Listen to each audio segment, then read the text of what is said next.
Picture this. It's festival season in India. Families are shopping, farmers are sowing, middle-class homes are planning budgets. Now imagine suddenly, your toothpaste is cheaper, your insurance premium is tax-free, your paneer costs less. But on the other side, your cigarettes, your yachts, your luxury bikes, suddenly burn your pocket like fire. This is no ordinary announcement. This is GST 2.0, a bold reform, a calculated strike, and perhaps the single biggest change in your day-to-day economy. Since GST first launched in 2017, let's decode this reform, segment by segment. Segment 1. Why GST reform now? The original GST had 4 slabs: 5%, 12%, 18%, 28%. Too complex, too confusing, businesses suffered. Consumers confused, states argued. Now, Finance Minister Nirmala Sitharaman has collapsed it into 2 slabs only: 5% for essentials, 18% for most goods and services. On top of that, 40% slab for luxury and sin items. Decoded reply: this isn't random, it's deliberate. With elections approaching and inflation biting, the government needed a reform that touches everyone's life. For the middle class, daily cost relief. For farmers, cheaper inputs. For industry, simplified taxation. For the government, political goodwill and higher revenue from luxury. This is not just economics. This is strategy with time, and the timing is Navratri, September 22nd, a cultural moment, an economic moment, and a political moment all aligned. Segment 2. Essentials made cheaper. Everyday household items now at 5%. Soap, shampoo, toothpaste, hair oil, toothbrush. Food and staples down to 5%. Paneer, butter, biscuits, noodles. Chocolates, dry fruits, ghee, milk. Even life-saving medicines exempted, 0%. Insurance premiums, health and life 0% GST. Decoded reply: for a middle-class family, GST used to silently eat 18% of monthly household spending. Now with a cut to 5% or 0%, that's real money saved. This is more than affordability. It's psychology. When families feel relief, they spend more. And when they spend more, the economy turns faster.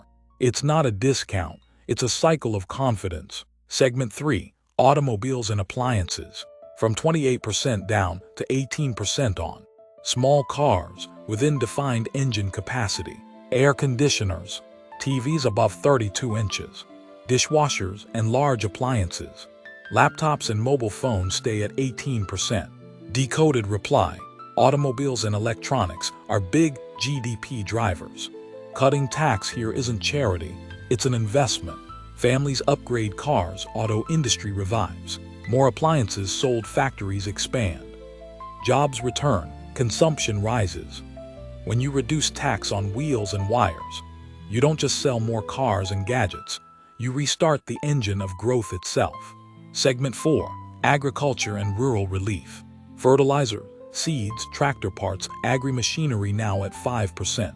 Rural households save on basics like milk, ghee, butter, soaps. Decoded reply: this is rural empowerment. Farmers represent 50% of India's workforce. Every rupee saved in villages multiplies into local demand. Clothes, tools, even smartphones. It's both economics and politics. Because rural India votes in numbers. When India saves, India grows. This is that logic in action. Segment 5. The sin and luxury tax.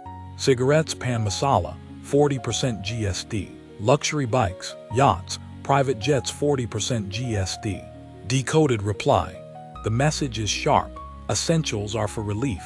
Indulgence is for revenue. It's redistribution. Tax the luxury, ease the survival. This not only balances government revenue, it also creates a social signal. India's growth should lift the many, not just the few. Segment 6. Market reactions. Sensex jumped by 0.55%.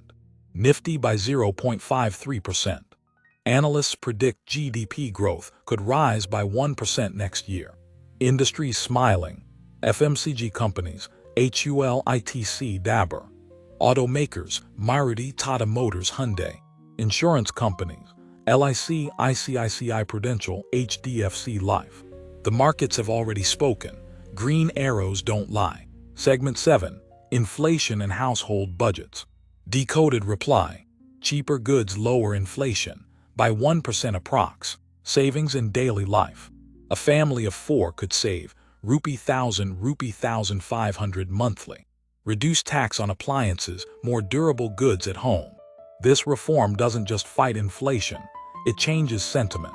When inflation falls, consumer confidence rises. And when confidence rises, spending drives growth. Segment 8. Risks and challenges. Decoded reply. Short-term fall in GST collections. States may resist, demand more compensation. Transition issues for businesses. Invoice systems, ERP resets. Smuggling risk for sin goods. Every reform is double-edged. Light if executed well, fire if mishandled. Segment 9. Long-term impact. Simpler GST structure, easier compliance. Encourages startups and small businesses. Less confusion on slabs. International investors see stability.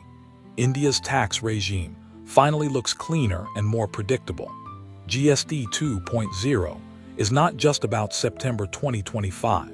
It's about shaping the next decade of Indian taxation. Closing. So here's the big picture. Essentials cheaper, automobiles affordable, insurance tax-free, agriculture relieved, luxury goods heavily taxed, sin products punished. Markets cheered, families smiled, politicians planned. This is not a small tweak. This is GST reborn.